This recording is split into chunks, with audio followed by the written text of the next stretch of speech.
Bonsoir et bienvenue à tous dans les dossiers de la mémoire. Ce soir, je vais revenir avec vous sur l'histoire d'une fratrie qui s'est sacrifiée pour que vive l'Algérie libre et indépendante. Il s'agit des frères Mzi, 3 condamnés à mort et un martyr au champ d'honneur dans les maquis de Béchar.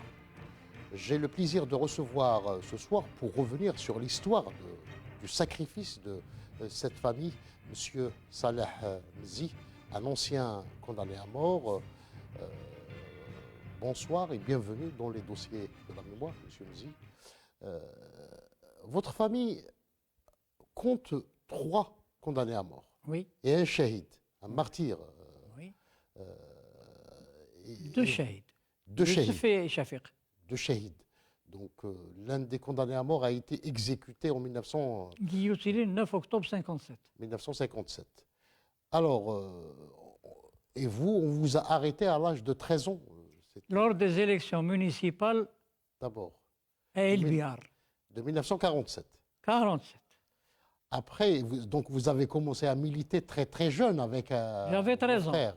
Je suis né le 18 février 1936. Et puis au déclenchement de la guerre de libération nationale, vous serez également arrêté très tôt, dès 1955. Bien sûr, puisque j'ai été condamné déjà à 2 ans pour destruction de poteaux télégraphiques. Oui. Parce que quand on coupait un poteau, il y avait toujours une réserve aux 4 chemins de Ben Aknoun. Oui. Ils étaient tout neufs, flamboyants neufs.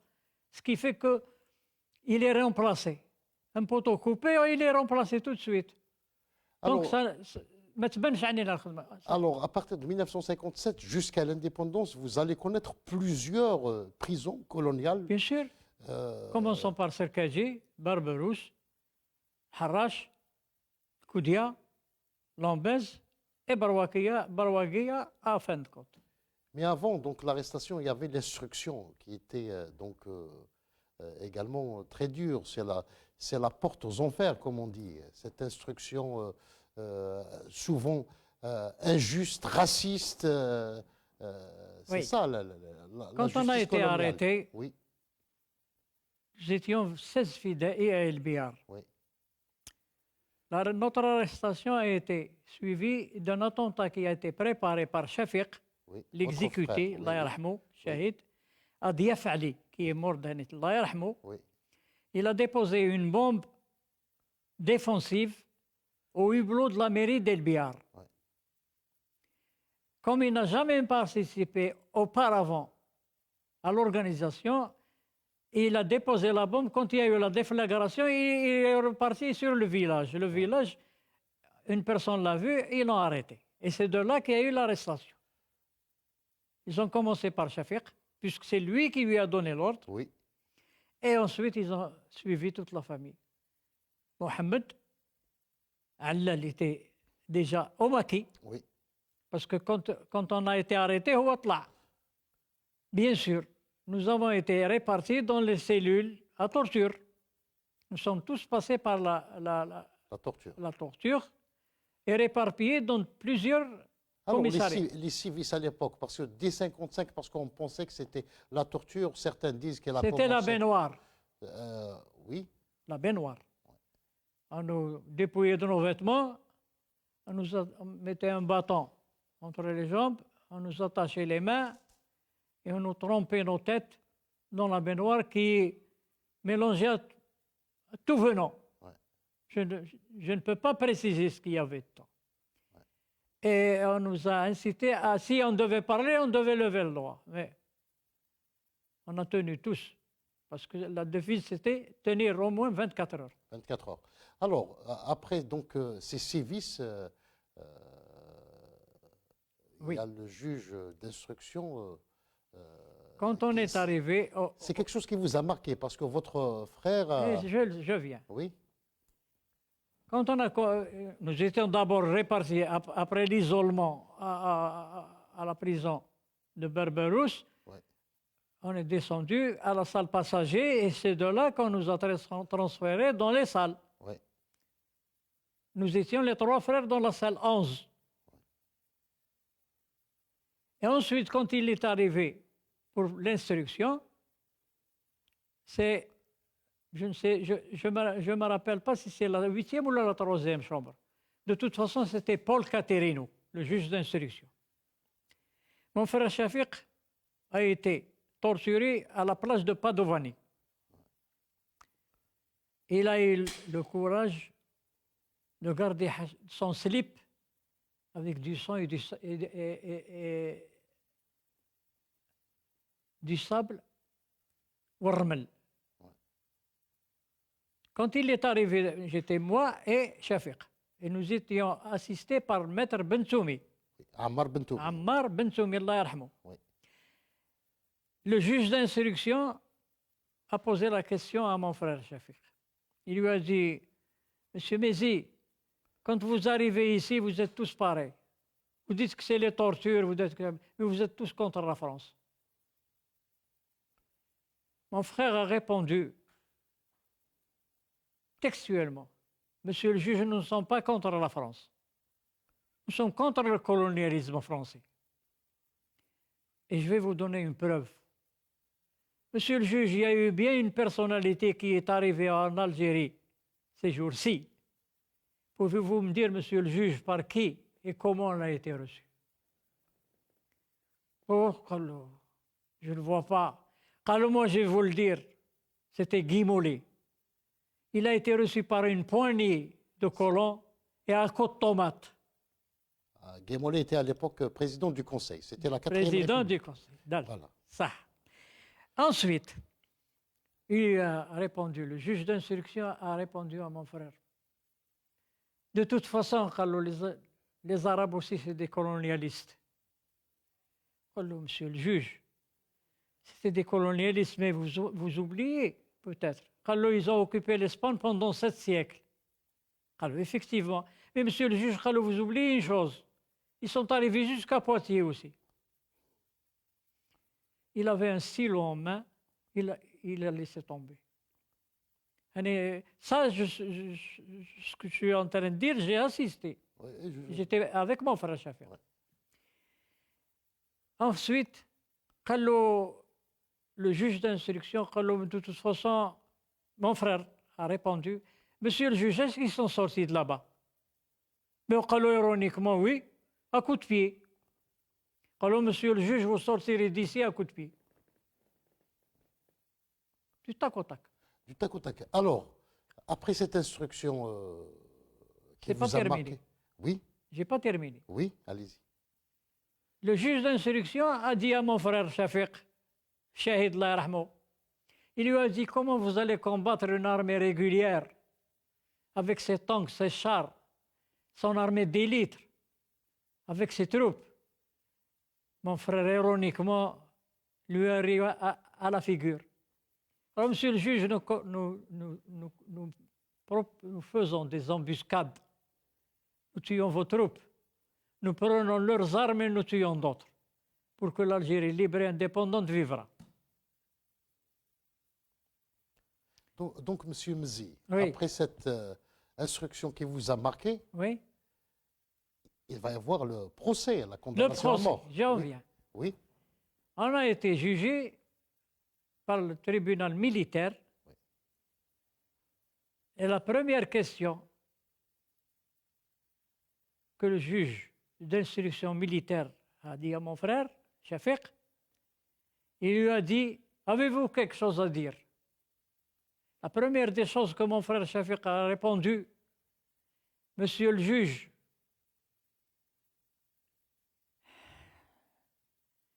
l'Algérie, la terre algérienne et l'Algérie n'est pas à vendre. Elle a été prise par la force, nous devons la restituer par la force. Le juge d'instruction a répondu. Le tribunal appréciera. Ils sont arrivés à moi, nous avons tous déclaré que nous sommes tous des militants sincères et pour l'indépendance de l'Algérie. Arrivé à Brik Amar, on s'est condamné à mort avec les trois frères, Mohamed et Shafiq. Monsieur Brik, avez-vous quelque chose à dire? Il s'est levé. La salle était comble. Il s'est levé. Allô, monsieur le juge, j'ai lutté. Et je lutterai Si demain vous me relâchez, je vais lutter encore jusqu'à ma dernière goutte de sang pour que l'Algérie libre et indépendante vivra. À l'arrière de la salle, on entend bien sûr des Français. Oh, le salaud! Bah, on a été condamnés. Brik Amr n'est pas descendu condamné. Il a été en cassation et il est passé à perpétuité. Perpétuité. Qui est même Mohamed. Voilà. Alors, après la condamnation, c'est le quartier des condamnés à mort. Oui, Vous quittez les salles exactement. communes. Oui. Alors, quelle était l'ambiance dans ce quartier, ce ténébreux On quartier? appelait ça le quartier de la mort. Oui. Le quartier de la mort, effectivement, c'était le quartier de la mort. Oui. Il y avait deux quartiers.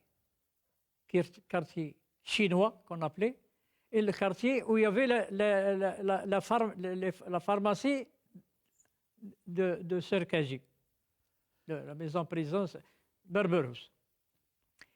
Et tout à droite des cellules, avec des petits hublots, Oui. et à gauche, pareil. Et les gardiens circulaient. Nous étions isolés de la rampe de Serkaji par un grand portail en fer. Nous vivons dans des cellules infactes.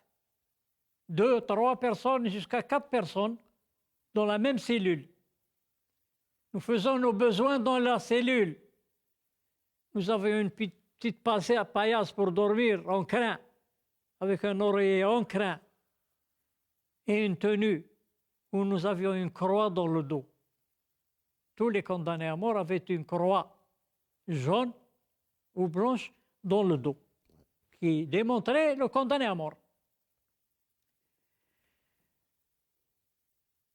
Des exécutions se sont passées en 1957. La plupart des exécutions. Oui, c'était l'année où la guillotine. Elle a fait beaucoup de travail. Voilà, C'est ça. C'était l'année où vraiment. Il y avait Mitterrand. Alors, mais il y avait cette exécution qui est devenue exemplaire parce que l'attitude de Ahmed Zahana, Zabana, Oui. face à la guillotine était Oui. extraordinaire. Bien sûr. Vous arrivez juste après cette exécution de Juste Faraj. après. Quelle était l'ambiance chez les condamnés à mort? Écoutez, d'abord, premièrement, Oui. avant tout, quand il y a une exécution en jeûne, Oui. on fait grève. Ça, c'est normal. Et quand il y a une exécution, toutes les salles, Tous les condamnés à mort. toutes les salles d'abord, Oui. quand il y a une exécution, parce que le condamné à mort, quand on le retire d'une cellule pour l'exécuter, comme si on se retirait un poulet d'un poulailler. Il avait ses enfants et sa mère et son père et son bien et son argent, peut-être ses commerces aussi. Et entendons-nous bien,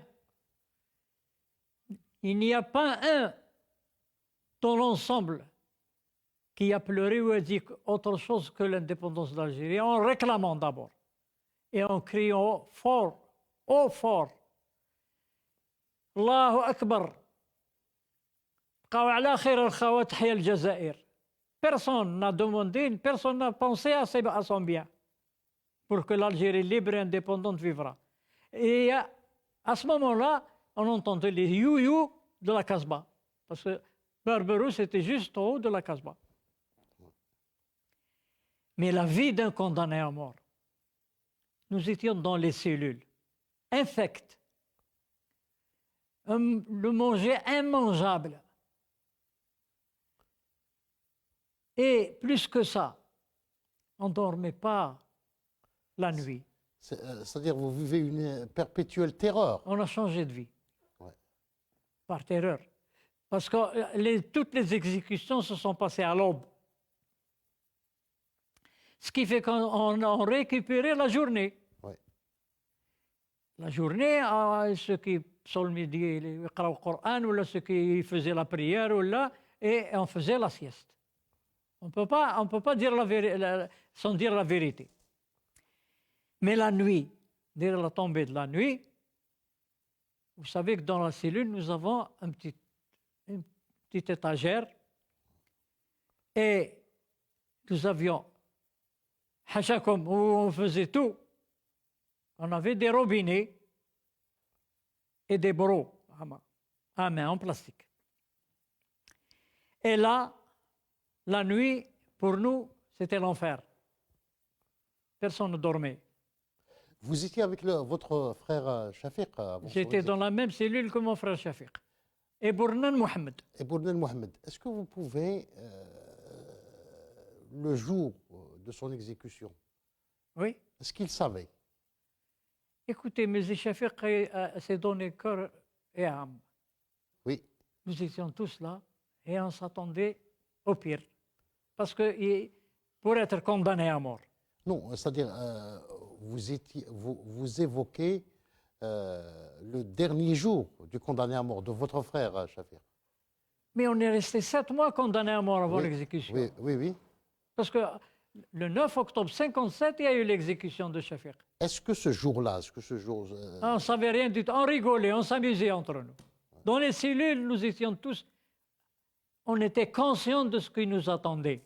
Parce que est-ce qu'il y avait un rituel quand on arrache donc, Oui, le condamné j'en à viens. mort de sa cellule? J'en viens. Oui, oui. Vous savez qu'après après le recours en grâce, tout condamné à mort s'attend soit à une mise à perpétuité Oui. ou l'exécution. Donc tous ceux qui ont été refusés leur cassation, ils s'attendent à une exécution. Ça, il n'y a pas de doute.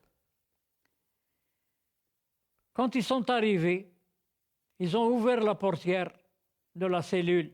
Je me rappelle un peu, c'était la cellule 13.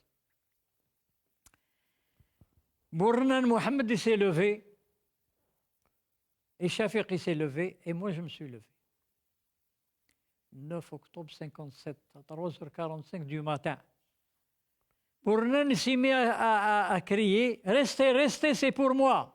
Il avait 22 ans, Amro. Il avait une fille, il ne la connaît même pas.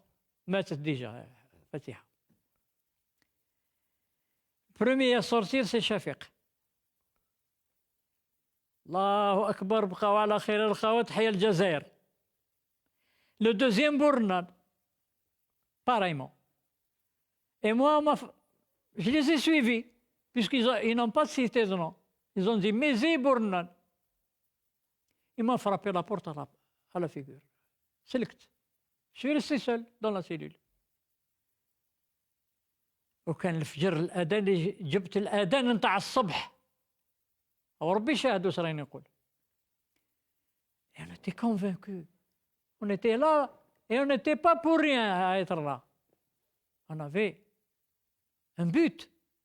Et notre but, c'était l'indépendance de l'Algérie. Il n'y avait pas de doute. Tous les sacrifices qui ont été faits par les condamnés à mort, c'était honorable. Est-ce que vous savez que les exécutés à mort 1957, c'était... Il y avait Zabana et Farraj, les premiers. Les premiers, Zabana et Farraj. Oui. Mais on les exécutait par cette machine infernale, la guillotine. La guillotine. Cette guillotine, elle était transportée de... Est-ce que vous avez, par exemple, quand ils installent cette guillotine, est-ce que vous le savez? Est-ce qu'il y avait des indices? Écoutez, Oui. Barberousse, c'était la porte d'où elle rentrait, tout on l'amenait, parce que cette guillotine, elle était soit à Oran, soit à Constantine, soit à Alger. Soit à Alger, exactement, oui. Elle était transportable. Mais on avait les droits communs. Ils étaient ils servaient, ils nettoyaient. Ils étaient toujours au courant et ils nous disaient que voilà, ils ont apporté la guillotine. Mais on ne savait pas à qui d'abord. Qui est-ce qui va passer? Ouais. D'abord, il y a eu l'exécution de... On n'était pas encore descendu. Ouais. Farraj, il y avait Farraj et Zabana. Zabana, Zahana. Ensuite, il y a eu l'affaire des 4 condamnés à mort concernant ceux qui ont déposé la bombe au stade Delbier. d'El Biar Ouais. et couvert d'une veste où il y avait le ticket de dégraissage. Ouais. Et c'est là qu'ils ont été arrêtés. Il y avait Saïd Touati, Hamida, Rahal Boualam, qui était très jeune d'ailleurs, Ouais. comme moi, ou encore moi. Et Hamida, qui était avec moi dans l'équipe de l'Espérance d'Alger dans le football. Ouais.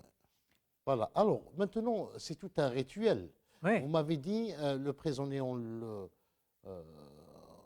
fait sortir de sa cellule, oui. et puis il fait ses adieux. Ces adieux. Et Alors, est-ce qu'il est accompagné par qui? par les gardiens de prison.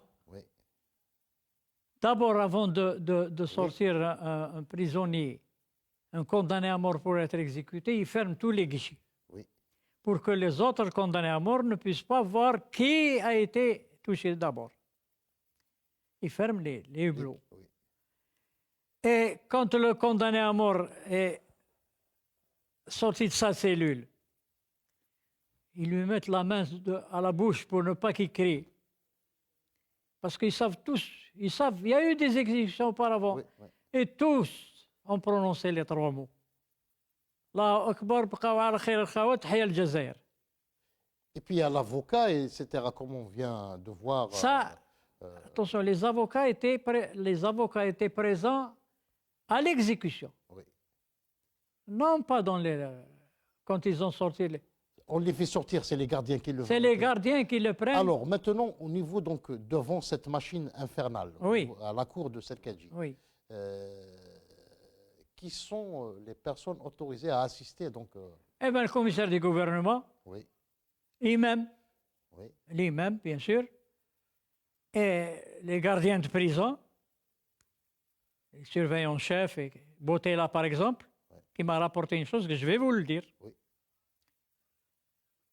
Et quand ils vont pour exécuter la personne, elle est attachée aux pieds et les mains derrière.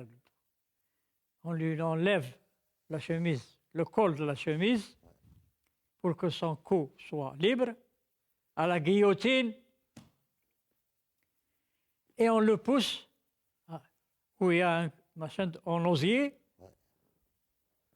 avec un balançoire, et dès qu'il est exécuté, son corps est jeté dans la tête à l'avant. Quand ils sont arrivés à exécuter, ensuite il y a eu l'exécution, après les 4. Il y a eu Ja'far, je l'ai dit, et Srer Mustafa. Ils avaient une pâtisserie à Salambi. Oui, oui, oui, la famille Srir. Oui, Vous connaissez. oui, oui, oui. Il y a eu l'exécution d'un nommé Harfouchi Mohamed, un ancien militant, qui a exécuté un donneur Ouais. un vaurien. Il a été exécuté. Pas le 9, entre le 10 et le 11, avec Harfouchi Mohamed, Yanis El-Bachir et le Tabi Rabah. Hadou les 3 en même temps de Sanit. La dernière cellule, il y avait 2 bonhommes, 2 responsables. Il y avait Bouchafa Mokhtar et il y avait Mustafa Fattal. En face d'eux, ils ont mis en cellule seul Hahad, l'ancien Ta'amouloudia. Ouais. Pourquoi Hahad? Parce que il connaissait des petits trucs. Quand il demandait au gardien, enlevez-moi les menottes, il lui volait son. On rigolait. Et il y a eu chaque semaine presque, des exécutions. Ça, en 1957. C'était 57. terrible. Oui, Parce qu'en 58, ils sont arrêtés, à part les fusils. Mais en 57, moi, j'ai assisté à près de 40 exécutions. Bon, bien sûr, je ne peux pas citer tous les noms. Alors, est-ce qu'on vous a rapporté un petit peu ce qu'avait dit votre frère au moment de son exécution? Oui. Et ça m'a été rapporté par le surveillant-chef Boutella, Oui. qui est revenu me voir dans ma cellule. Le jour même ou bien quelques jours plus tard? Le matin même, après l'exécution. Le commissaire du gouvernement lui a demandé, Monsieur Mézi, Et il demande à tout le monde, est-ce qu'avez-vous quelque chose à dire pour le dernier seconde, avant l'exécution? Ouais. Et il lui a répondu, honorable, avec courage. Il lui a répondu, moi je sais comment je vais mourir, mais vous ne savez pas comment vous allez mourir. Et c'est Boutella qui m'a rapporté ça. Il m'a prononcé en disant ce mot. Je n'ai jamais vu un exécuté comme ton frère d'avoir dit au commissaire du gouvernement ce qu'il a dit. Quelle était votre réaction? Je sais que c'était Je n'ai pas pénible. pleuré. Je vous assure, je n'ai pas pleuré. Pourquoi? Parce que nous étions conscients de ce que nous avons fait. Nous étions conscients de ce qui nous est arrivé. L'indépendance de l'Algérie, nous l'avons dit et nous le redirons toujours, elle n'est pas tombée du siècle. Bien sûr, c'est grâce au sacrifice, comme le sacrifice Le sacrifice était préparé. est préparé, bien sûr. Était préparé, Monsieur Mzi, oui. Vous serez donc gracié en quelque Bien sûr. sorte. Après l'exécution de mon frère, quelques jours après, j'ai été gracié. Donc, Mais avant l'exécution, je reviens, Oui, nous avons fait une grève de la faim. les condamnés à mort qui ont Condamnés à mort, Oui, on a commencé à faire une grève de la faim par rapport au manger qu'on nous donnait qui était infect. vous m'avez dit à un certain moment, on vous a servi par exemple du pois cassé qui était du béton. Ça, c'est après l'isolement, avant le jugement. Oui, oui. Ça, c'était avant. Mais pendant La condamnation. la pendant condamnation la période, et les cellules, nous avons fait une grève de la faim pour demander l'amélioration de notre vie dans les cellules et le manger. Rien n'a été fait. Ils nous ont amené les CRS. Nous avons donc donné ordre entre nous de dormir sur nos paillasses. Et dès les CRS qui sont rentrés pour briser le mouvement de grève. le mouvement de grève, on nous emmenait par force au bain.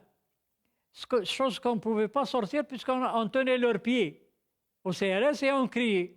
Et les salles, alors, n'en parlons pas. En entendant à nous. Et ils suivaient ce qu'on disait. Tahia al-Jazaïr, vive l'Algérie indépendante, vive l'Algérie libre. Les salles étaient combles. Mais on nous amenait aux douches, on nous douchait par force. Au coiffeur, on nous tenait la tête et on nous coiffe par force. Et j'ai moi-même demandé à être reçu par le directeur de la prison civile de Barberousse, par le directeur. Il m'avait promis une amélioration. Alors, j'avais annoncé à tous les condamnés à mort, voilà ce qui s'est passé. Le lendemain, il nous a ramené la même bouffe. C'est-à-dire que ça n'a rien été fait. J'ai commencé à frapper dans ma cellule et crier de revenir chez le directeur. Il m'avait promis, il a tenu promesse. Ils nous ont changé la bouffe. Une amélioration, pas complète, mais Plus ou moins. plus ou moins. Plus ou moins. Donc il y avait cette solidarité même dans l'isolement, comme on dit. Oui, Chacun dans sa cellule, mais il y avait une solidarité. l'isolement, c'était chacun dans sa cellule. Oui. Il y avait Bitat À l'époque, oui. à l'époque, il y avait Kider Ali. Les condamnés à mort n'ont pas pensé à autre chose. Ils avaient un but, une devise, vaincre ou mourir. C'est ça l'honnêteté des militants sincères. Et nous avons commencé, après la cellule, j'ai été transféré à Al-Harrach. Alors, le Haras, c'est une autre. C'est une autre vie. C'est une autre vie. Dans les cellules, Oui. on mangeait selon une gamelle, ou des fois il y avait une carotte qui flottait dessus, ou là, avec un morceau de pain, et puis on se l'a bouclé, parce que il y avait, il y avait le bâton en caoutchouc des gardiens de prison. Donc, de l'Harrach, j'ai passé 6 mois à peu près. De là, on m'a envoyé à la prison de Al-Koudia, Constantine. Constantine, oui. C'était Koudia. de passage. Hein. Passage. Ah, Et de Koudia, de Constantine, à Tazoult, Lombez. bon, ben, c'était terrible hein, pour. J'ai passé 4 ans à Lombez. 6 mois à peu près à Harrach, quelques mois, 2 ou 3 mois à Al-Koudia, et le reste à Barwaguia. C'était l'atmosphère glaciale de Lombez. Lombez, on avait un risque en face de nous. Oui. L'hiver, c'était insupportable.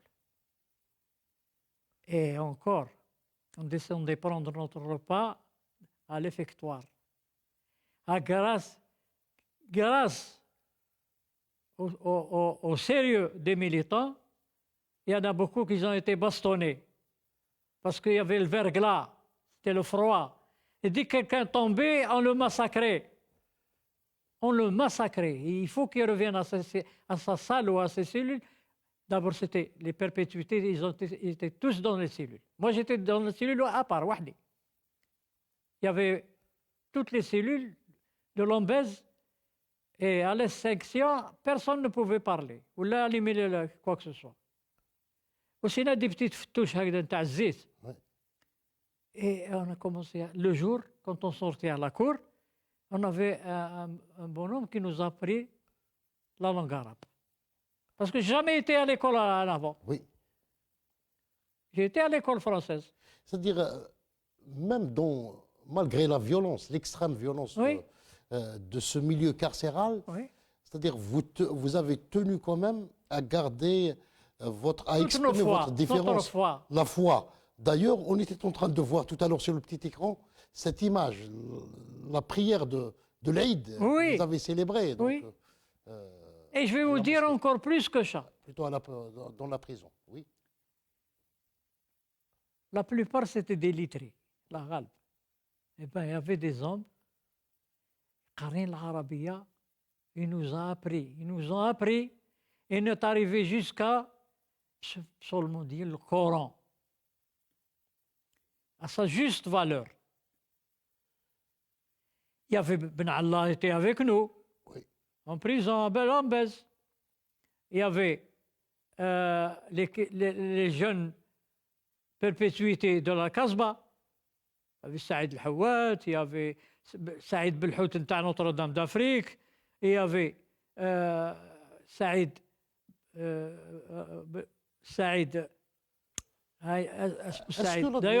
D'ailleurs, il est mort là-bas. Est-ce que l'administration de ces pénitenciers, les administrations, Oui. autorisaient par exemple ces moments de rencontre comme cette prière de l'Aïd, par exemple? Est-ce que c'est Eh bien oui, toléré ou bien... la photo le prouve. Oui. La photo le prouve. Non, pour ça, écoutez, pour ça, il ne faut pas toucher à ce qui ne nous appartient pas ou à ce qui ne plaise pas aux gardiens. Nous jouons au basket, nous sortions tous les perpétuités dans la même cour, mais en rejoignant chacun dans sa cellule. Mais c'était tous les jours. Et profiter sur nous. De temps en temps, je savais, dans la cour, il y a 3 WC. Et pour ouvrir les gardiens, ils nous donnaient de la purge. Quand on nous donnait à la soupe, c'est de la purge. Et quand on sortait à la cour, je vais vous dire, peut-être 300 ou 400 personnes qui étaient à la cour, ils se faisaient la chaîne pour rentrer au WC. Parce que tous en étaient. Et les gardiens, ça leur faisait plaisir et rigolaient. Donc c'est cette extrême violence. L'extrême violence. Et avec des coups. Moi, j'ai la mâchoire qui est cassée. elle est là. Un gardien m'a donné un coup de poing, il avait une chevalière en main. Pendant 15 jours, je suis resté comme ça.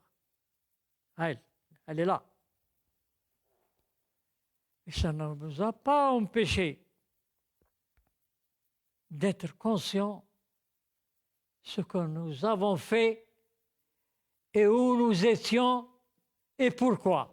Justement, en prison, vous avez appris donc, Oui. que votre frère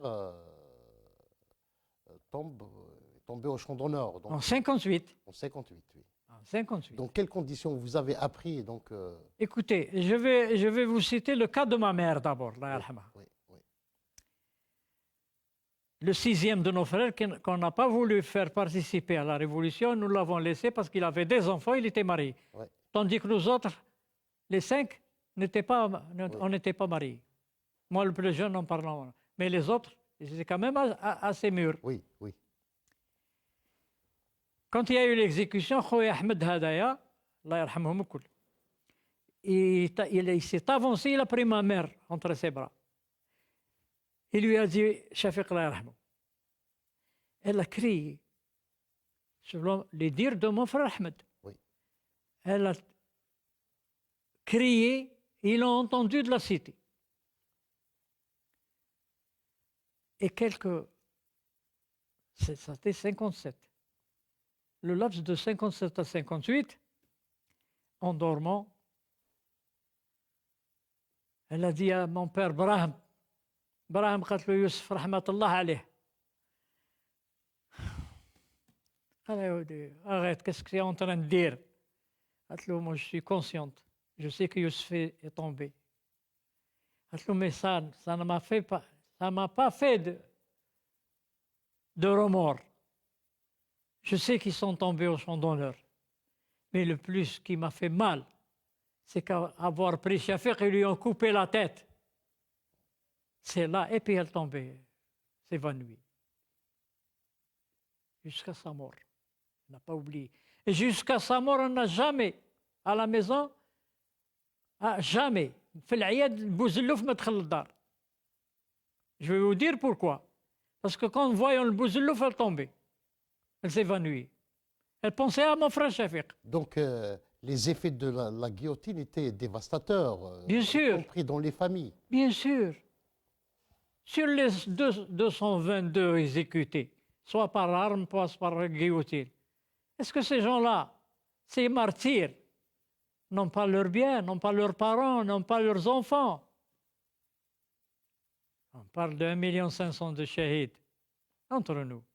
Alors, et vous, comment vous avez appris donc la nouvelle Deux.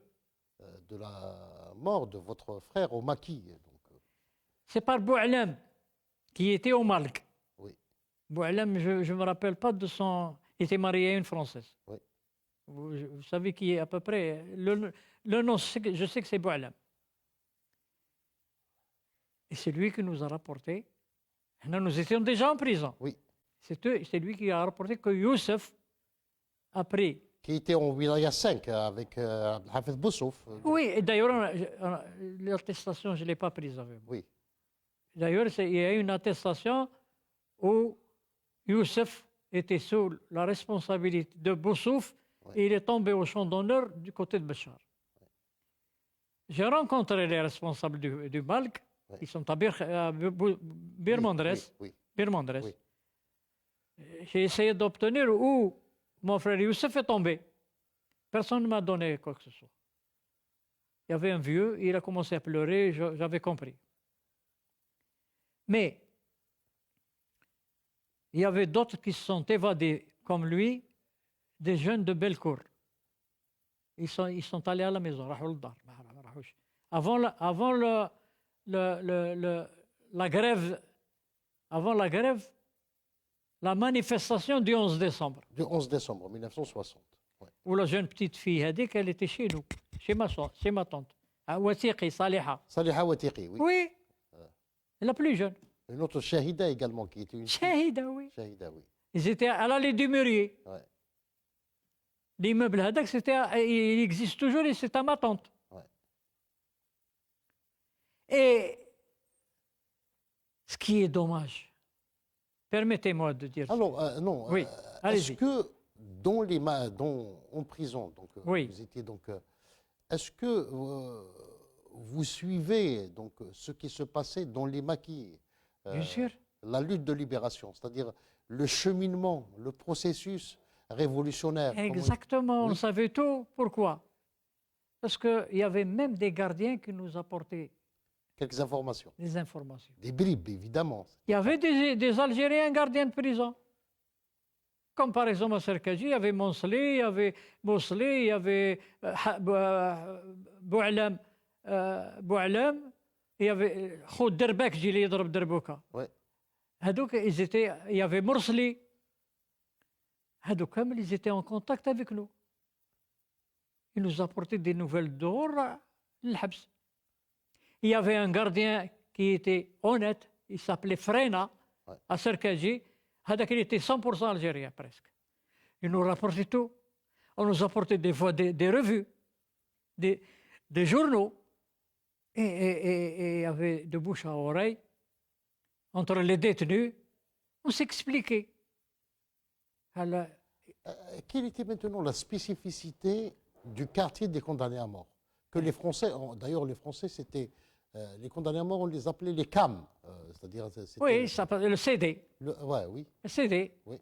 condamné, mort. Condamné à mort. Et nous La étions. spécificité de ce quartier. C'était spécialement un quartier réservé aux condamnés à mort. Pas d'autres. Il n'y avait pas autre. Et c'était réparti en deux endroits. C'était où il y avait l'infirmerie de Barberousse, où il y avait les cellules droites et cellules gauche. Et il y avait l'endroit où on appelait ça quartier chinois. Il y avait des condamnés à mort aussi. Et à ce moment-là, en 1957, je peux vous dire qu'il y avait approximativement dans les 99 condamnés à mort. À Alger. À uniquement Alger, à cette Alger. époque. Oui. À Alger. Et ce que je peux savoir, Oui. je peux dire, c'est que j'ai assisté au moins à 35 à 40 personnes. Et moi, en condamné à mort, parce que on a passé 7 mois de condamné à mort avant l'exécution. 7 mois dans les. Voilà, 7 Et les mois. condamnations et les exécutions, c'était en 57. La plupart. Voilà. Zid. Alors, donc, c'était. Mais quand même, les condamnés à mort, ils avaient quand même un régime un peu spécial. En fait, Hein. c'est ensuite, après la grève qu'on a fait, qu'on a Oui. eu Ce régime-là que vous avez. ce régime qu'on avait demandé, qu'on avait fait, on a fait grève pour cela. On est arrivé jusqu'à envoyer de l'huile au sale, parce qu'on nous envoyait une gamelle avec une assiette dessus. Je me rappelle d'un des exécutés, avant d'être exécuté, il avait gardé une gamelle. Il a fait un couteau. Avec la gamelle, oui. Et quand ils sont venus le retirer pour exécuter, il s'est bagarré avec eux. C'était mélangé. Yveton. Yveton, c'était en 57 également. 57. Oui. Et Yveton, par rapport à ce qu'il a déposé à l'EGA, une bombe qui n'était pas amorcée. Exactement. C'était pour faire peur. Voilà, donc un autre exécuté, c'était l'exécuté pour l'exemple, parce que. Pour l'exemple. Parce Mais que n'empêche qu'il a dit adieu les amis, vive l'Algérie. vous étiez en prison à ce moment-là, Eh bien oui. lorsque Yveton était exécuté. Et presque toutes les exécutions se produisaient en 57. Exactement. Et nous, on était descendu en 57, on était en prison, puisque mon frère a été exécuté le 9 octobre 57. Yveton bien avant, exactement. Bien avant, je sais. Bien avant, oui. Mais les condamnés à mort et ceux qui sont restés actuellement, on les appelle toujours des morts vivants. Je vais vous dire plus que ça. D'ailleurs, certains, on les appelle les rescapés de la guillotine, Ben oui, de cette machine c'est ce que je infernale. veux dire. Oui, Et Didouche Morad et Boudiaf étaient chez nous. Boudiaf au nom de Sissadak oui. et Didouche Morad au nom de Simensor. Il paraît que même Belboulaïd, il a fait. Il est passé chez nous. Donc, Il y avait Bouadja Zoubir. Oui. Il y avait. Ça, c'est la fin des années 40. Avant début des années- avant le déclenchement. Oui, bien avant. Oui. Bien avant. Il y avait Boukchoura Mourad. Oui. Boukchoura Mourad. Il y avait Barqasem el-Bidawi. Ils sont passés chez nous. La propriété, il y avait une tente de scouts. Cette tente de scouts était sous les arbres.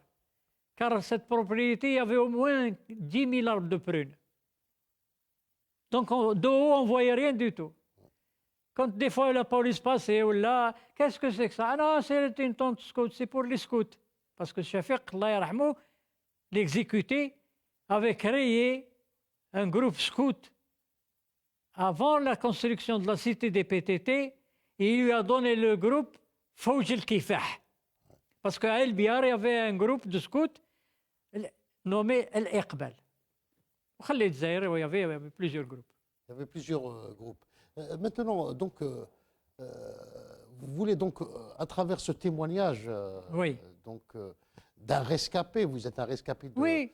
la guillotine, rendre hommage à tous les condamnés à mort. Il y avait au moins 222 guillotinés, Oui. condamnés à mort qui ont été guillotinés. Oui. Donc, avec le recul, le sacrifice de ces chouhada, comment vous le voyez?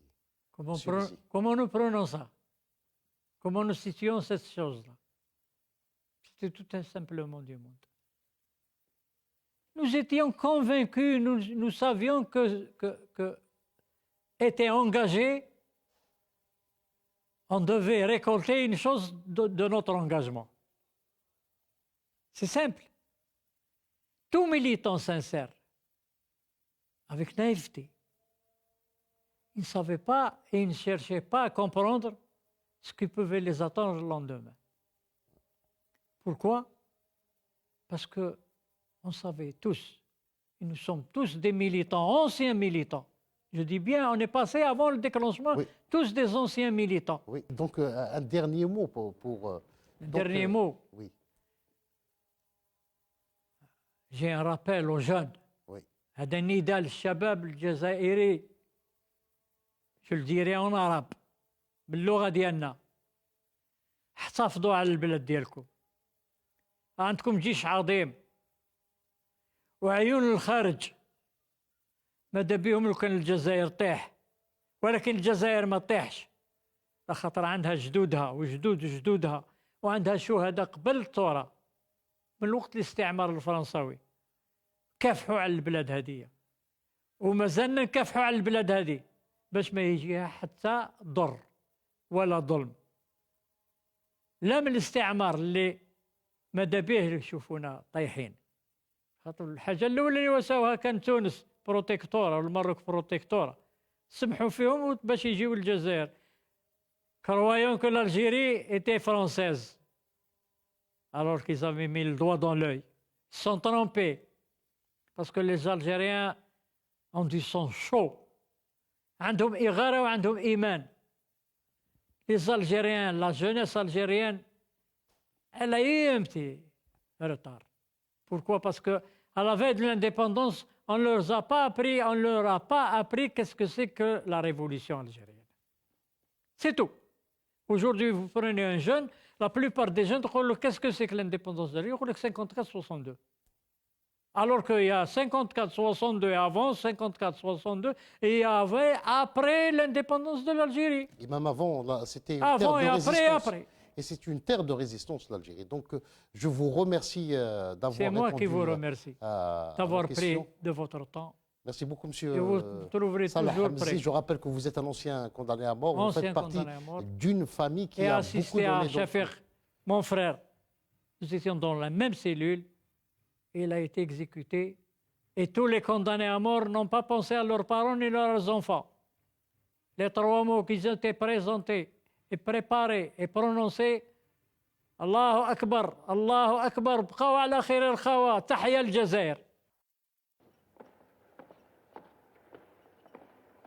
تحيا الجزائر تحيا الجزائر تحيا الجزائر تحيا الجزائر تحيا الجزائر. C'est le mot de la fin de cette émission. Je vous remercie encore une fois de nous avoir, d'avoir accepté notre invitation. Je tiens à remercier également les responsables du musée central de l'armée qui nous ont prêté aide et assistance, comme je remercie toute l'équipe technique qui m'a aidé à préparer cette émission. Excellente soirée et à bientôt.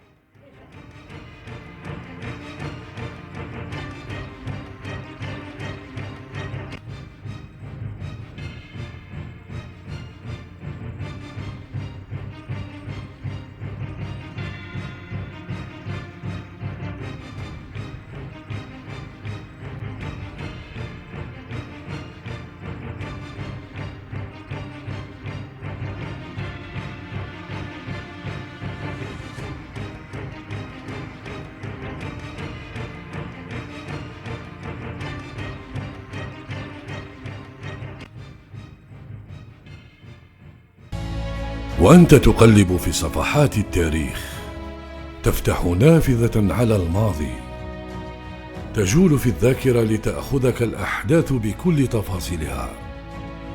ذاكرة نستحضرها معك بالصوت والصورة، لنسافر بك إلى أزمان غابرة وعبر حضارات حفرت معالمها على الأزقة والدروب القديمة. نروي ذاكرة أمة وكفاح شعب خاض معارك ضد الاستعمار الفرنسي وكتب تاريخ الثورة التحريرية المجيدة. نستذكر الأمجاد والبطولات ونقف عند تضحيات ونضال الشعب الجزائري. نستكشف دهاليز الذاكرة السياسية، نفتح الملفات ونقرأ بين سطور الوثائق، ونعود معكم إلى ذكريات الفن والرياضة ومحطات ثقافية من الزمن الجميل. قناة الذاكرة حتى لا ننسى.